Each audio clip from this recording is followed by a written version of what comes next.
Welcome students. आप क्या पढ़ रहे हैं आजकल? ऑर्गेनिक केमिस्ट्री, कार्बनिक यौगिक। और इससे पहले आपने बहुत सारे कार्बनिक यौगिकों के बारे में, मीथेन, इथेन, प्रोपेन, है ना, उनके जो फंक्शनल ग्रुप्स हैं उनके बारे में जाना, उनकी केमिकल प्रॉपर्टीज जानी कि मीथेन की केमिकल प्रॉपर्टीज क्या हैं, इथेन की केमिकल प्रॉपर्टीज क्या हैं। अब आगे हम चलते हैं और आज के इस वीडियो में हम क्या बताने जा रहे हैं आपको। मैं आज आपको बताने जा रही हूँ एल्कोहल और ether, some important organic compounds alcohols and ethers.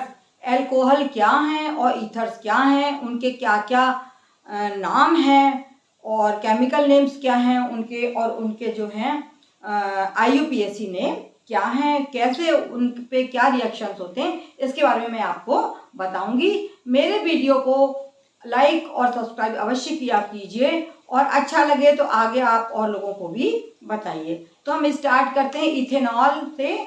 Methanol, ethanol देखिए CH3OH है ना, ये है आपका, इसका नाम है मिथाइल अल्कोहल। ये क्या है? Methyl alcohol.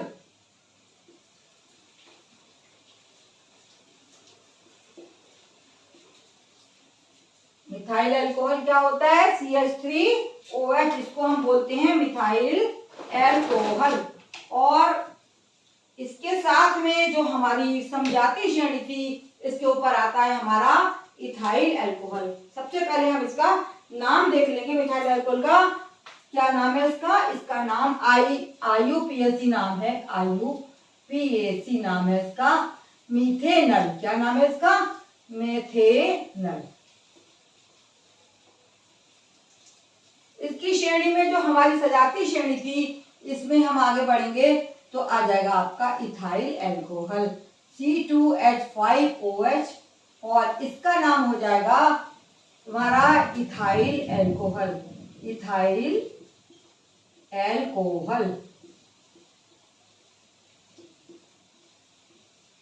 और इसका जो IUPAC नाम है वो है एथेनल। एथेनल। इससे आगे आप बढ़िए, इससे आगे आपका 3 कार्बन वाला कंपाउंड अल्कोहल है, वो है तुम्हारा C3H7OH, और इसको हम बोलेंगे प्रोपाइल। चूंकि C के कार्बन के कितने परमाणु हैं? इसमें कार्बन के 3 परमाणु हैं, तो इसको हम बोलेंगे प्रोपाइल। ये प्रोपाइल, इथाइल, मिथाइल, इथाइल और प्रोपाइल अल्कोहल। और इसको हम बोलेंगे प्रोपेनल। प्रोपेनल। इसी श्रेणी में आगे थोड़ा सा हम बढ़ेंगे तो हमारा आ जाएगा C4H9OH। अब आप देख रहे हैं ना, सब में कितने का अंतर है? CH2 का अंतर सब में होता जा रहा है। इससे C1 ज्यादा, इससे H2 ज्यादा है। यहाँ पे C1 ज्यादा, यहाँ पे H जो है वो 2 ज्यादा है। तो ये हमारा क्या जाएगा? Butyl alcohol. Butyl alcohol. और इसका IUPAC नाम है ब्यूटेनल। ब्यूटेनल। इसी तरीके से सीरीज हम आगे बढ़ते चल जाएंगे और सब नामों को हम जान लेंगे और सब नामों को हम आगे नोट करते चले जाएंगे। अब सबसे पहले हम पढ़ने जा रहे हैं इथाइल अल्कोहल के बारे में। तो इथाइल अल्कोहल की क्या रासायनिक गुण है, ये किस काम आता है, इसके बारे में मैं आपको बताने जा रही हूँ। अब हम सबसे पहले पढ़ेंगे इथाइल अल्कोहल। इथाइल C2H5OH, ये क्या है? ये है इथाइल अल्कोहल या एथेनल।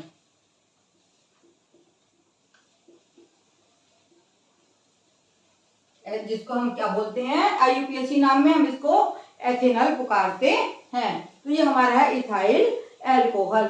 इसकी क्या केमिकल प्रॉपर्टीज है ये आप जानेंगे कि अल्कोहल जो है हर ड्रिंक का पार्ट है। जितनी ड्रिंक्स बनती हैं ये बहुत अच्छा सॉल्वेंट है, और इस सॉल्वेंट से क्या होता है? बहुत सारी ड्रिंक्स बनती हैं, इसको पिया भी जा सकता है, इसमें कितना भी हम पानी मिला सकते हैं, लेकिन ये घातक नहीं होता है। ये दवाइयों में काम आता है, टिंचर आयोडीन में काम आता है, और कफ सिरप जितने बनते हैं सब में ही ये डाला जाता है। ये एक गुड सॉल्वेंट है, लेकिन अगर इसमें मिथाइल अल्कोहल मिला देंगे थोड़ी मात्रा में भी तो वो घातक सिद्ध होता है और वो जहर बन जाता है और वो हमारे लिवर पर अटैक करता है और जो है हमारा शरीर, हमारे जो अंदर के अंग हैं वो बेकार हो जाते हैं। हमारे शरीर के अंगों में से मेन लिवर है, लिवर पर ये घातक सिद्ध होते हैं। तो अब मैं इनका रिएक्शन करूंगी इथाइल अल्कोहल का। इसका सोडियम से रिएक्शन करने जा रहे हैं हम।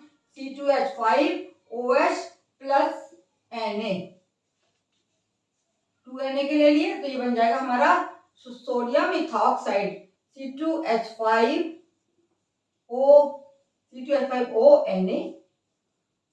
Na के भी 2 ले लिए और यहाँ पर भी हमने 2 ले लिए, है ना। C2H5 यहाँ से निकल गया C2H5O और ये Na लग गया इसमें, है ना। और यहाँ आपका बन गया 2C2H5ONa और यहाँ पर निकल गया आपका H2 या हाइड्रोजन।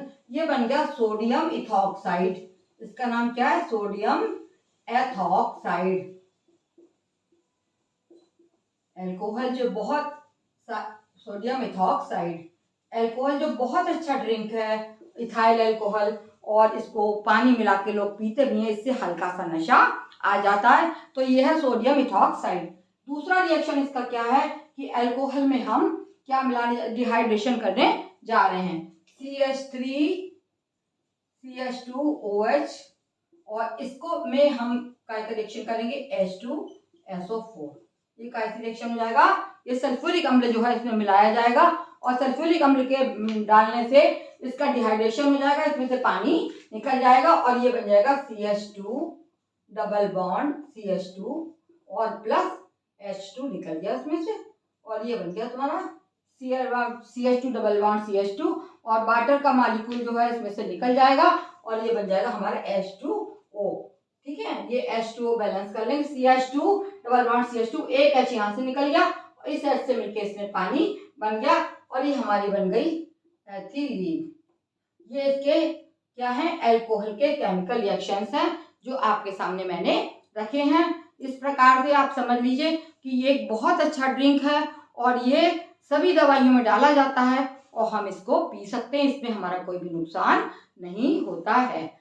आगे मैं बढ़ती हूँ, आगे मैं बताऊंगी आपको मिथाइल अल्कोहल के बारे में। मिथाइल अल्कोहल, इसका नाम क्या है? Methyl alcohol. मिथाइल अल्कोहल ये क्या है? ये भी अल्कोहल है लेकिन ये घातक ड्रिंक है। इसको पी लेने से क्या होता है कि हमारा लिवर उसी तरीके से जैसे अंडे का को आप जो है गर्म करेंगे तो उसकी एकदम सफेदी जो सिकुड़ जाती है, बिल्कुल सेम तरीके से हमारा जो लिवर है वो सिकुड़ जाता है। ये बहुत घातक सिद्ध होता है और ये एक मौत का कारण बन जाता है। तो ये बहुत ही डेंजरस चीज है और इसमें यदि हम रंजक मिला देंगे तो नीला कलर आ जाता है। इसमें प्लस रंजक कर देंगे, प्लस रंजक, तो एक नीला कलर बनेगा। रंजक मिलाने से नीला कलर आ जाएगा और ये हमारा नीला रंग, ये क्या कहलाता है? ये एक बहुत ही डेंजरस चीज है और ये हमारे बॉडी के अंगों को विकृत करता है। ये कहलाता है विकृत, इसका नाम हो जाएगा विकृत अल्कोहल। विकृत अल्कोहल, इसलिए इसकी मात्रा बिल्कुल भी नहीं लेनी चाहिए और इथाइल अल्कोहल में भी अगर इसको मिला दिया जाएगा तो ये विकृत हो जाएगा। ये आपको बता दिया मैंने दोनों अल्कोहलों के बारे में। अब आगे हम बढ़ते हैं, जो कि हम बताएंगे आपको ईथर के बारे में। इसको नोट कर लीजिए, देख लीजिए।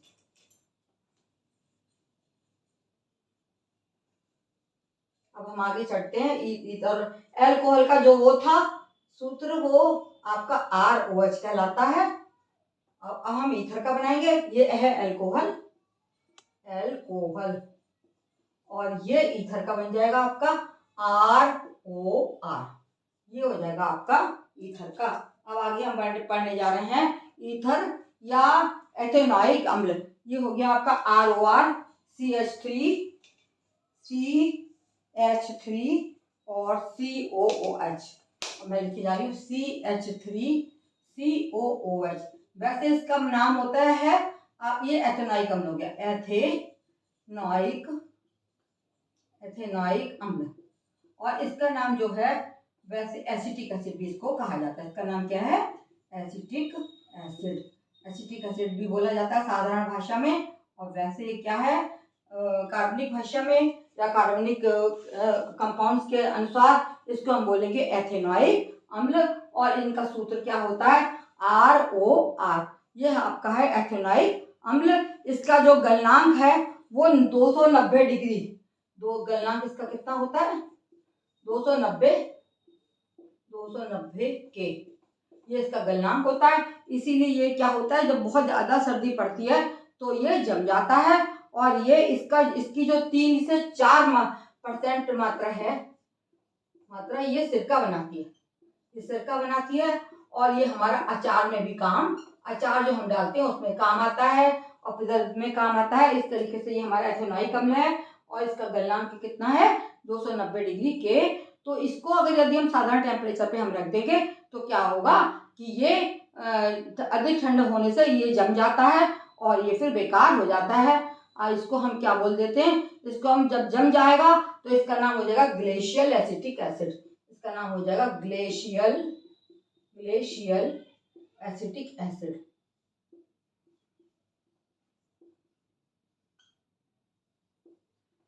इसको हम दूसरा नाम इसका हम बोलेंगे, ये कहलाएगा आपका ये ग्लेशियल एसिटिक एसिड। अब हम इसकी रासायनिक और क्रिया है जो हम करने जा रहे हैं, ये क्या कर देंगे, इसमें हम एसिटीकरण करेंगे, इसका एसिटीकरण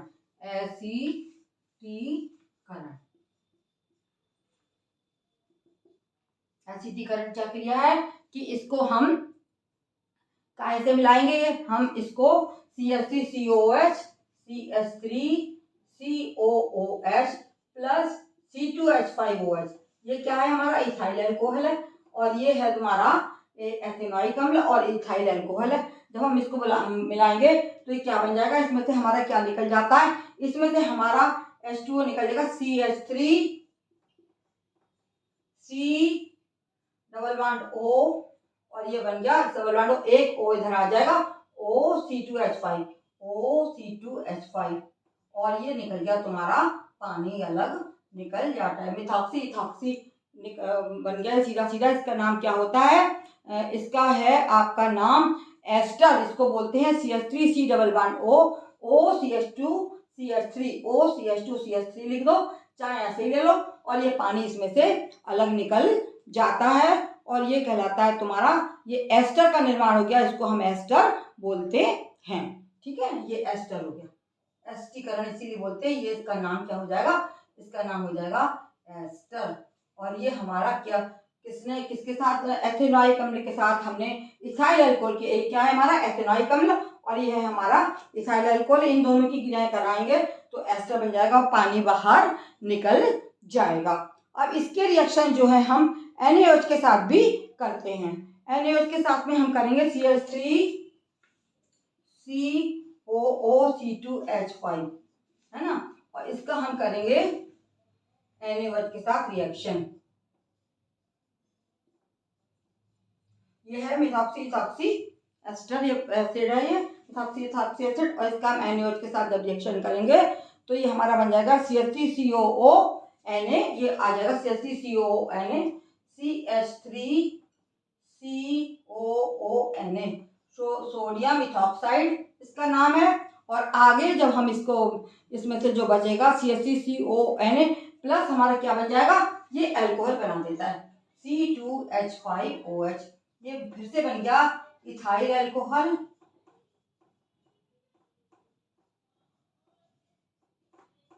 और ये हमारा बन गया हमारा सोडियम इथॉक्साइड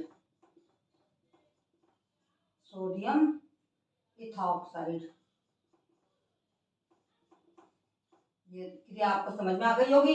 CH3COONA यहाँ से ले लिया और ये बन गया C2H5OH, फिर से ये अल्कोहल में बदल जाता है। तो ये इसके हो गए एस्टीकरण और इसके आपके रिएक्शंस हो गए। इसका ताप बता दिया, ये जो है साधारण ताप पे द्रव होता है लेकिन बहुत ठंड पड़ती 290 के पर ये क्या होता है, ये जम जाता है और इसका गलनांक 290 के है और इसकी 3 से 4% मात्रा जो है वो किसके काम आती है, वो तुम्हारी सिरका या अचार के काम आ जाती है। ये हमारे दोनों रिएक्शन आपके हो गए, इसके एसिटिक एसिड के या सोडियम इथॉक्साइड के हो गए, सोडियम इथॉक्साइड और इथाइल अल्कोहल। अब आगे आप देखिए इनके रिएक्शंस। तो इनके अब कार्बोनेट और बाइकार्बोनेट के साथ भी रिएक्शन ये करेगा। CH3COOH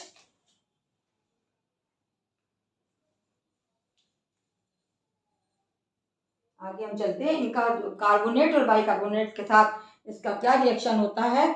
CH3COOH प्लस Na2CO3 है ना। इसको ये बन जाएगा CH3COONA और ये बन जाएगा H2O और इसमें से निकल जाएगी CH3COONA और प्लस पानी निकल जाएगा। ये बन जाएगा CH3COONA प्लस CH3COONA प्लस ये बन जाएगा H2O और प्लस CO2, कार्बन डाइऑक्साइड और पानी बन जाएगा इसमें। ये तुम्हारा रिएक्शन हो गया सोडियम कार्बोनेट के साथ CH3COONA प्लस H2 और प्लस CO2।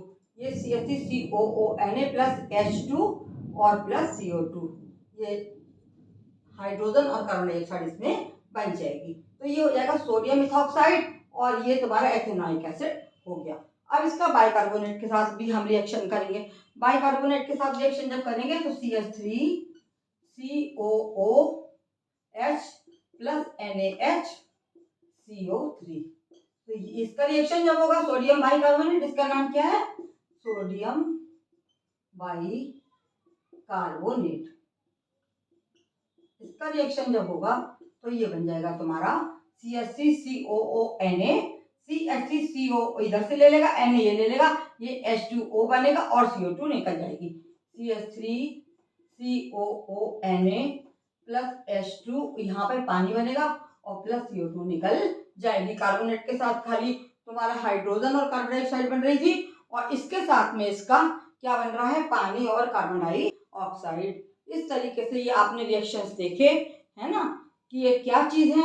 ये सारे जो हैं हमारे कार्बनिक ऑर्गेनिक एल्कोहल और ईथर्स के रिएक्शंस थे जो आपको देखना है और बिल्कुल रिएक्शंस को ध्यान रखना है। कोई भी चीज इसमें आ सकती है और आपसे पूछी जा सकती है।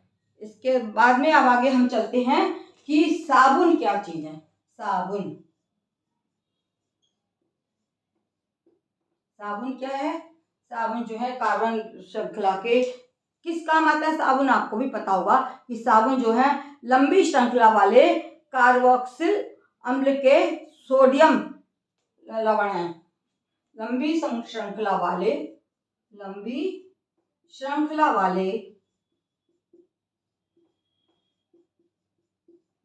कार्बन के चेन के सोडियम लवण। ये क्या है, सोडियम लवण है। सोडियम और पोटेशियम लवण होते हैं। सोडियम एवं पोटेशियम लवण होते हैं, लवण कहलाते हैं।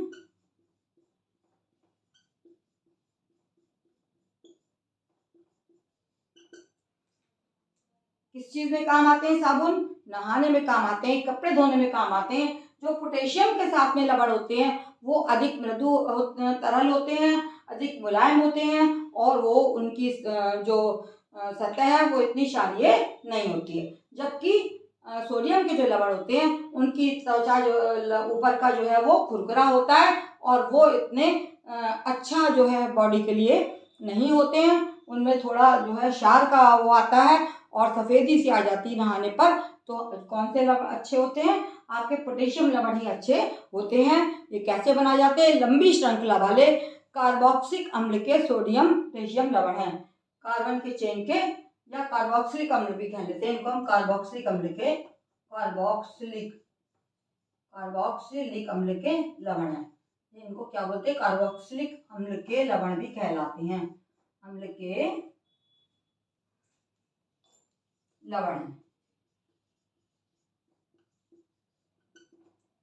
आपने देखा होगा कि कई बार जो है जो हमारा पानी मृदु होता है तो अच्छे झाग आ जाते हैं साबुन में और कोई भी परेशानी हमें नहाने में नहीं आती है। लेकिन अगर हमारा हार्ड वाटर और मृदु वाटर आपने नाइन्थ में पढ़ा होगा तो उसमें अंतर होता है। तो अगर हमारा हार्ड वाटर है तो हार्ड वाटर के साथ में क्या होगा, ये अच्छे झाग नहीं देता है। तो इसके लिए अब क्या आपने देखा होगा मार्केट में निरमा डिटर्जेंट, डिटॉल, पता नहीं कौन कौन से डिटर्जेंट पाउडर्स बहुत सारे आ गए हैं। तो उन डिटर्जेंट्स का प्रयोग किया जाता है और उन डिटर्जेंट्स के प्रयोग से जो है हमारा साबुन का झाग अच्छा बन जाता है, जबकि साबुन के साथ उतना मैल नहीं निकालते हैं। अब इसकी मैं मिसाइल रचना बनाने जा रही हूँ साबुन की, कि मिसाइल रचना क्या होती है।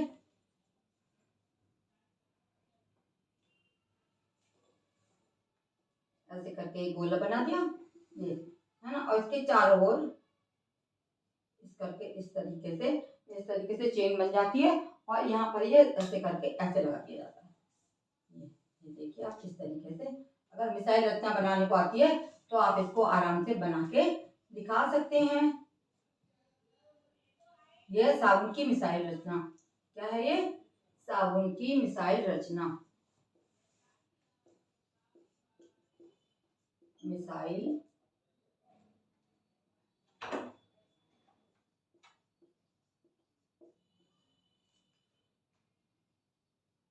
इसको ऐसे कर सकते हो, जिसको पूरा कर देंगे हम।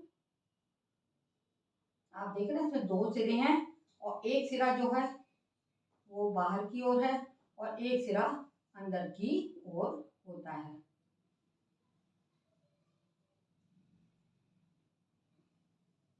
ठीक है, ये हो गया Na+ आयन, ये Na+, सोडियम के आयन यहाँ पे आ गए सोडियम प्लस, और ये भी आ गया सोडियम प्लस। ये सोडियम आयन है ना। ये मिसाइल रचना है, किसकी रचना बनाई है मैंने? ये मैंने साबुन की रचना बनाई है। ये है तेल का कण, तेल का कण।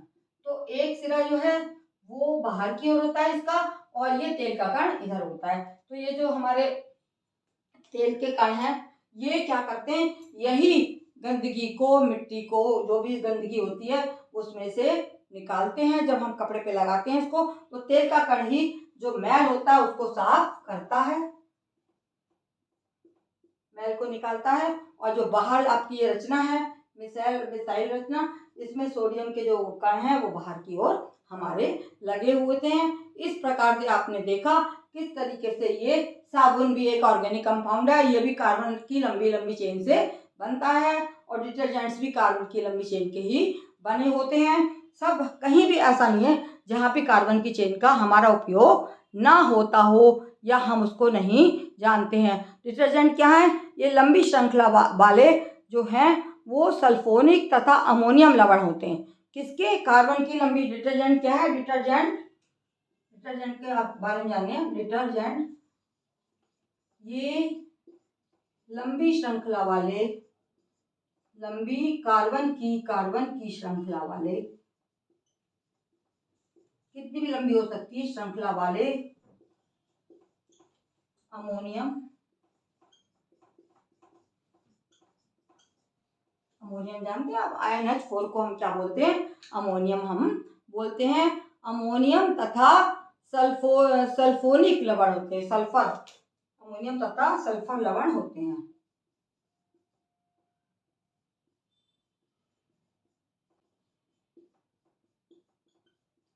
इस प्रकार से आप ये भी समझ लीजिए कि डिटर्जेंट और साबुन में क्या अंतर है, कि साबुन जो है वो आपका मृदु वाटर होता है उसके साथ झाग देता है, और जो आपके डिटर्जेंट्स हैं वो हार्ड वाटर में भी झाग देते हैं और वो आसानी से उपयोग किए जाते हैं। और उन्हें ही डाल के आजकल आपने देखा कितना ज़्यादा प्रचलन है, सभी लोग डिटर्जेंट प्रयोग करते हैं क्योंकि साबुन में से उतने झाग नहीं निकलते हैं, और अगर हार्ड वाटर है तो बिल्कुल भी झाग इसमें नहीं निकलेंगे। इस तरह आपने देखा जितने तेल हैं, ये जितने आपके वो हैं डिटर्जेंट्स हैं और साबुन है, ये सब क्या है? ये कार्बन श्रृंखला के लंबे लंबे कंपाउंड्स हैं जिनको कि हम डेली यूज में प्रयोग करते हैं। इस प्रकार से आपका ये चैप्टर यहाँ पे समाप्त होता है, यहाँ ऑर्गेनिक कंपाउंड्स का। और आगे जो आपका आएगा वो आएगा पीरियोडिक टेबल। ये है आपके सारे बता दिए मैंने कि क्या है समझाती श्रेणी, किस तरीके से CH2 के अंतर से लंबे लंबे कंपाउंड्स बनते चले जाते हैं। धन्यवाद। यदि आपको मेरा लेसन अच्छा लगा हो तो बच्चों प्रतिदिन देखिए और इसको लाइक ज़रूर करिए, कमेंट करिए, और जिन्होंने नहीं किया हो वो इसको सब्सक्राइब भी ज़रूर कर दें।